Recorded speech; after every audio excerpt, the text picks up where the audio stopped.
Hey everybody, welcome to Pop Culture Philosophers. I'm Rockin Robbie Billups, and it's time for the weekly pop culture wrap-up.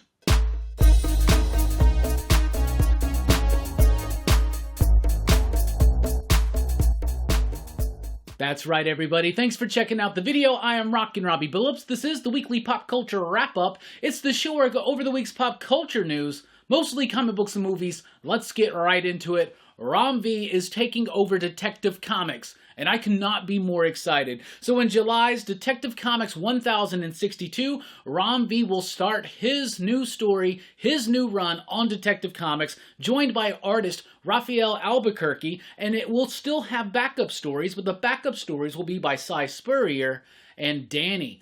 Fantastic art team all the way through. Albuquerque, Danny, amazing talents, can do raw, gritty type work, and it's really going to be appropriate for Detective Comics. Cy Spurrier doing the backups, that's cool, but Ram V, that's what I am most excited for. I love this dude's writing. I love his current work. I love his work from a few years ago, and I cannot be more excited for this. I think Detective Comics is kind of waned a little bit over the last several months. This is definitely something to get me kind of right back excited, you know?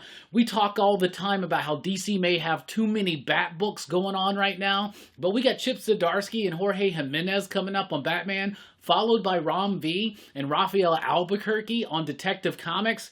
I could not be more excited. I keep saying that because I'm freaking excited. Also, Ram V has said that this book will be inspired by music and opera. And if you know anything about Ram V and the way that he likes to use music to utilize in his works to affect pace, this is something very exciting. That starts in July. Then we got DC vs. Vampires All-Out War, a 6-issue miniseries starting in July, spinning out of DC vs. Vampires, but written by Alex Paknadel with artwork by Pasquale Quagliano. I'm a huge fan of Alex Paknadel. Now, Paknadel and Ram V are part of the White Noise Studio, along with Ryan O'Sullivan, Dan Waters. I really love the work of these 4 writers. Like, they are so freaking solid. So bringing Alex Paknadel over to DC Comics, he's got an upcoming backup story, a Punchline story, and a Joker story that's about to be dropping. But this is his first full-fledged miniseries over at DC. I haven't been that excited about DC vs. Vampires. In fact, I decided to drop it. Well, I am undropping it now because I definitely want to check this one out. This one's going to be about Constantine putting together a group, like some kind of squad to go out and take care of business or something. It involves Deathstroke and a few other characters like that. So that's Alex Paknadel over doing DC vs. Vampires.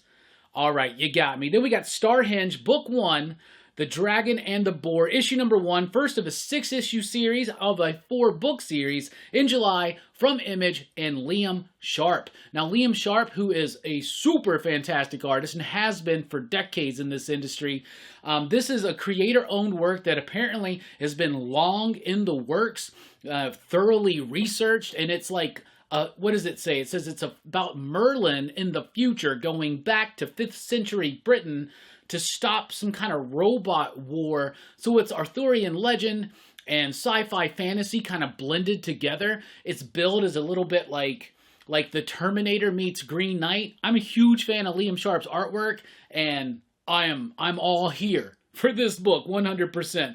Then we got Dark Spaces Wildfire from Scott Snyder, Hayden Sherman. This is from IDW. IDW just made an announcement that they're doing this whole line of IDW Originals where they're opening up to creator-owned content and trying to make some waves, right? IDW's been losing some of their licenses lately. They're losing the Transformers stuff. They're going to lose G.I. Joe. And they don't have a lot of original content to go on. I mean, they got good stuff. They got Kanto. They got Teenage Mutant Ninja Turtles. But they need something to really help along, right? And so what they're doing is they're going after creator-owned material. And so a whole bunch of books have been announced.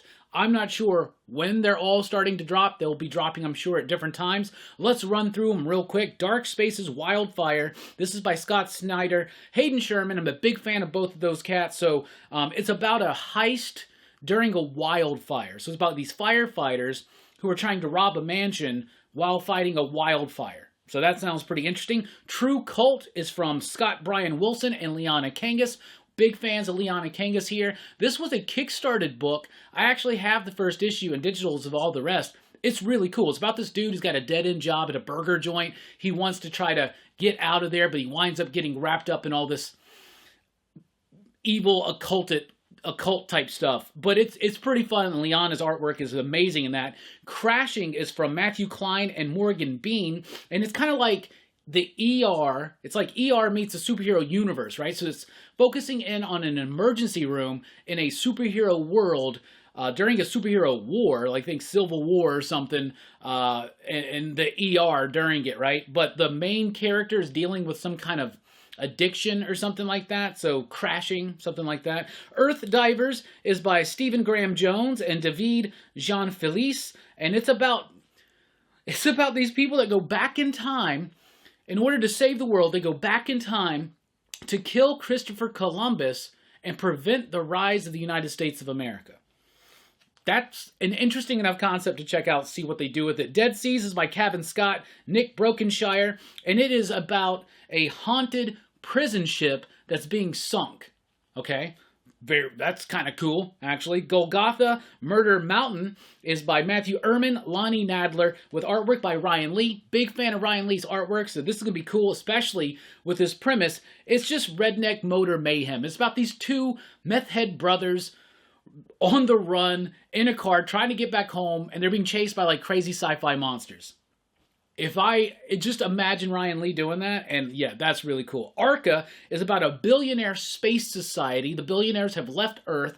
They've created their own space colony and society, and it's run by indentured servants that are all teenagers or something like that. So that's interesting. That's from Van Jensen and Jesse Lonergan. The Sin Bin is coming from Robbie Thompson and Molly Murakami. I cannot read my own handwriting, but it's about a monster hunter hockey player.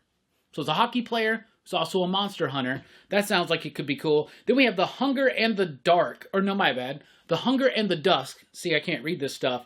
G. Willow Wilson, Chris Wildgoose. It's about a world in which humans and orcs exist. They're enemies to each other, but a third faction is being introduced into this world, and now they have to team up to stop it. Something like that. Anyway, IDW's got a lot of stuff coming out. All these sound really cool. Some of them have really great creators I trust. Some have creators I think are decent enough to give a try. Some of them have really great concepts. And so I'm really excited to see what's going to happen for the future of IDW Originals. Over at Marvel, we got Miss Marvel and Wolverine kicking off a series of one-shots in July by Jody Hauser and Z. Carlos. It's Miss Marvel teaming up with Wolverine. There's a Miss Marvel show. They got to pump out some content. What are they doing? This is their new thing at Marvel. How about a series of one-shots? They do mini events in a series of one-shots. They've been doing Moon Girl's going to be done in a series of one-shots. Miss Marvel's going to be done in a series of one-shots. All team-up books. I just don't care. I do not care about these series of one-shot things that they're doing anymore. But I will read the first issue and see how it goes. So there you go. Then we have Exterminators in July from Leah Williams and Gomez.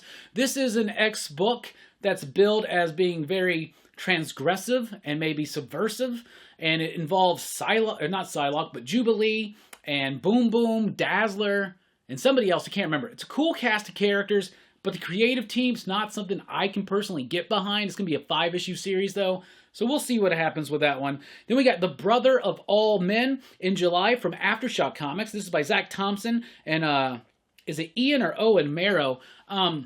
This one is about a dude whose brother is part of this Canadian cult, and it's a real-life Canadian cult, apparently.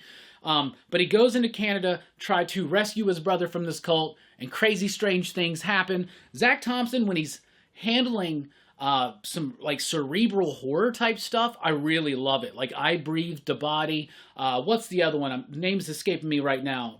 Oh, my goodness. Lonely Receiver. Lonely Receiver. I'm glad I picked up on that. So, definitely going to be looking out for that one. Luda is the first original fiction graphic novel from Grant Morrison. It comes out in September. I didn't even know that Grant was working. I mean, I knew that Grant was planning on doing some novels, but I didn't know that Grant had a novel about to drop. And so Luda is about a shamanistic drag queen who is trying to take their protege and bring them into this world of of fame, fortune, and magic. If you know Grant Morrison, and you know Grant Morrison's work, especially if you know the character Lord Fanny from The Invisibles, this just seems like it could be an Invisibles book. This sounds awesome, and I am 100% down for that. Then I watched the Stranger Things 4 trailer. Not bad. Didn't really super entice me like I was anticipating, but it's been so long since Stranger Things Season 3, and then before that it was so long since 2, and it's just, I don't know. Interest has waned. Now, I still love and adore Stranger Things Season 1 in particular. I like 2, and I love 3 as well. 2, a little step down, 3's a little bit up, but I'm excited. Apparently, they're going to be wrapping this up in 5 seasons, so Season 4 is finally being released this year. I hope they are hard at work on Season 5, because you can't let this wait out too long, because these kids, they don't look like kids anymore in this trailer. They look like full-fledged adults. You know why? Because they are. But anyway, still love Stranger Things. I love the vibe. I love the usage of the remix of the, I almost said Joy Division song, but it's Journey. Journey. Totally different bands there, I'm aware. But yeah, I'm excited to check it out. It drops in 2 parts, first in May, second in June, something like that.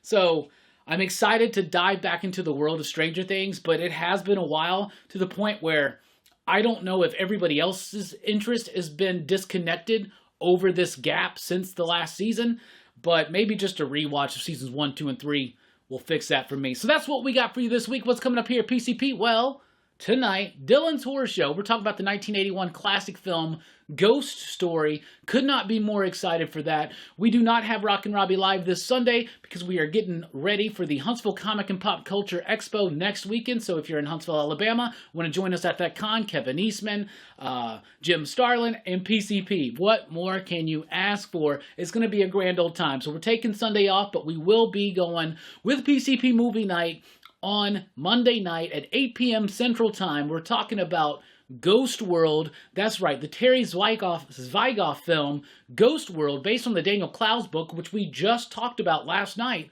on Comics Revisited. So if you missed that, check it out. It's a nice 1-2 punch. One of my favorite movies, one of my favorite comics.